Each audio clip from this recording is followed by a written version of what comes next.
आस्था का सबसे बड़ा केंद्र बाबा अमरनाथ की अमरनाथ गुफा को माना जाता है, क्योंकि एक ऐसा स्थान है जहां पर स्वयं भगवान शिव जो है विराजमान है, और एक ऐसा स्थान है जिसमें श्रद्धा रखने वाले तमाम श्रद्धालुओं का आंकड़ा हर दिन जो है बढ़ता जाता है। और जम्मू कश्मीर अगर हम कहें सबसे बड़ा केंद्र माना जाता है, क्योंकि विदेशों से अगर हम बात करें या फिर विभिन्न राज्यों से बात करें, बाबा में जो श्रद्धा रखते हैं श्रद्धालु वो जम्मू कश्मीर का रुख करते हैं और बाबा अमरनाथ की पवित्र गुफा में दर्शन करते हैं भगवान शिव के हिम। लेकिन एक बहुत बड़ी यहाँ पर व्यवस्था की जरूरत रहती है, और किस तरह से जम्मू कश्मीर का प्रशासन जो है व्यवस्था के लिए तैयार रहता है, लंबा समय लगता है और कैसी तैयारियां रहती है वो देखना जो है हर साल एक नया अनुभव रहता है। लेकिन कल गृह मंत्री अमित शाह की अध्यक्षता में एक बैठक हुई और उच्च स्तरीय बैठक में ये जानकारी दी गई कि इस बार जो है कुछ बदलाव जो है यात्रा के लिहाज से किए जाएंगे। आपको बता दें कि 2 महीने की ये यात्रा रहने वाली है, और 2 महीने की इस यात्रा में सबसे महत्वपूर्ण है RFID कार्ड, यानी कि रेडियो फ्रीक्वेंसी से चलने वाले,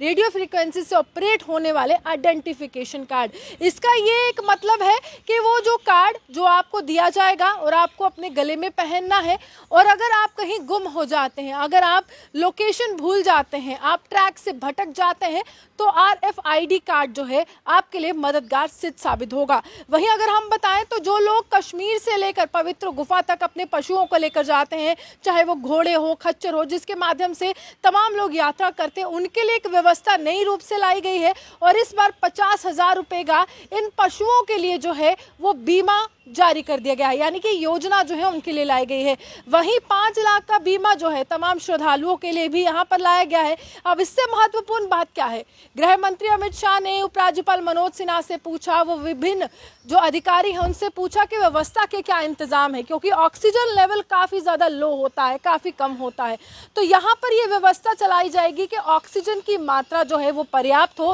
किसी को कोई ऑक्सीजन में जो है वो दिक्कत नहीं हो, सांस लेने की परेशानी जो है नहीं हो। इसी के साथ साथ जो तमाम सुविधाएं, चाहे वो बिजली से रिलेटेड हो, चाहे वो पानी की व्यवस्था हो, चाहे वो दूरसंचार की व्यवस्था हो, यानी कि कम्युनिकेशन जिससे आप फ़ोन कॉल्स कर सकते हैं, लोगों से संपर्क साध सकते हैं, वो व्यवस्था जो है सुचारू रूप से चलाई जाएगी। और एक और महत्वपूर्ण बात यह है कि इस बार जो है रात को भी हवाई सेवाएं आपको उपलब्ध करवाई जाएंगी, चाहे वो जम्मू से श्रीनगर हो या श्रीनगर से जो है वो जम्मू हो, तो रात को भी जो है वो सेवाएं उपलब्ध करवाई जाएंगी और सुबह भी उपलब्ध करवाई जाएंगी। अब यहाँ पर एक नई तरह से टेंट सिटी का निर्माण भी किया जाएगा, यानी कि एक ऐसा शहर जहां पर हर तरफ आपको टेंट्स नजर आएंगे, तंबू नजर आएंगे, और वहां पर जो है तमाम सुविधाएं मौजूद होंगी और वो सुविधाओं से लैस होगा। और बड़ी बात यह है कि जो लोग यहाँ पर कहते हैं कि देखिए दूरसंचार तो है, कम्युनिकेशन तो है, हम फोन कॉल के माध्यम से बात कर सकते हैं अपने घर वालों से, चाहे वो दिल्ली में हो, महाराष्ट्र में हो, उत्तर प्रदेश में हो,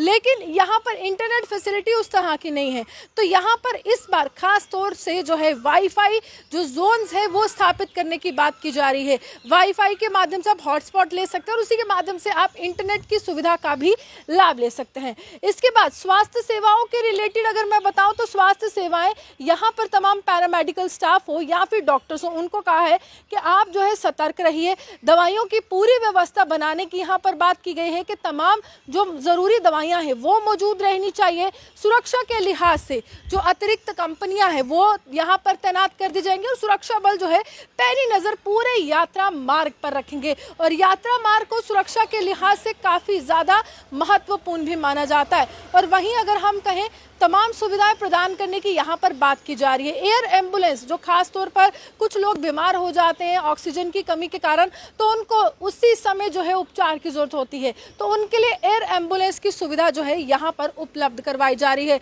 तो ये तमाम महत्वपूर्ण सुविधाएं जो है उन तमाम श्रद्धालुओं के लिए जो बाबा बर्फानी की पवित्र गुफा में यात्रा करने के लिए आ रहे हैं और दर्शन करने के लिए आ रहे हैं। और एक सौभाग्य की प्राप्ति ही होती है कि जिसको बाबा खुद बुलाते हैं वही दर्शन करने के लिए पहुंचते हैं। और कुछ तो ऐसे सौभाग्यशाली लोग होते हैं जो हर वर्ष जाते हैं बाबा के हिमलिंग के दर्शन करने के लिए। वहीं आपको बता दें कि पिछले वर्ष एक प्राकृतिक आपदा आई थी जिसके बाद बाढ़ के हालात उत्पन्न हुए थे और वहां पर 16 श्रद्धालुओं की जान चली गई थी, जिसके मद्देनजर गृह मंत्री ने इस बार ये कहा है कि जो NDRF की टीमें हैं, यानी कि डिजास्टर रिस्पांस की जो टीम है जो किसी भी प्राकृतिक आपदा से निपटने के लिए लगातार तत्पर रहती है, उनको एक्टिव किया जाए और उनकी जो संख्या है वो बढ़ाई जाए। अब रेलवे का क्या हाल है? रेलवे का ये हाल है कि यहाँ पर तमाम शिविर जो है लगाए जाएंगे आप लोगों के लिए, और आप लोग जो उन शिविरों के माध्यम से तमाम सुविधाएं जो है, जो आपको आगे यात्रा मार्ग में मिलने वाली है, जो भी आपको जानकारी चाहिए, जो आपको इंक्वायरी करनी है, आप वहां पर कर सकते हैं। इसके साथ साथ गृह मंत्री ये कहते हैं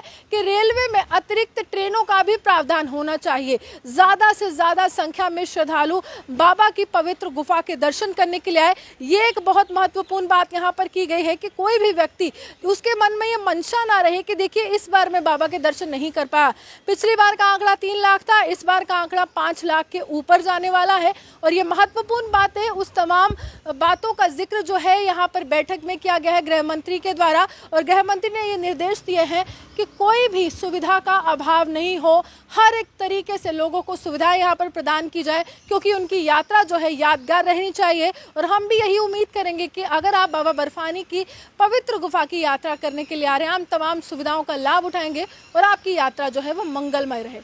आप यूँ हमारे साथ बने, देखते विश्व जम्मू सुहान की रिपोर्ट।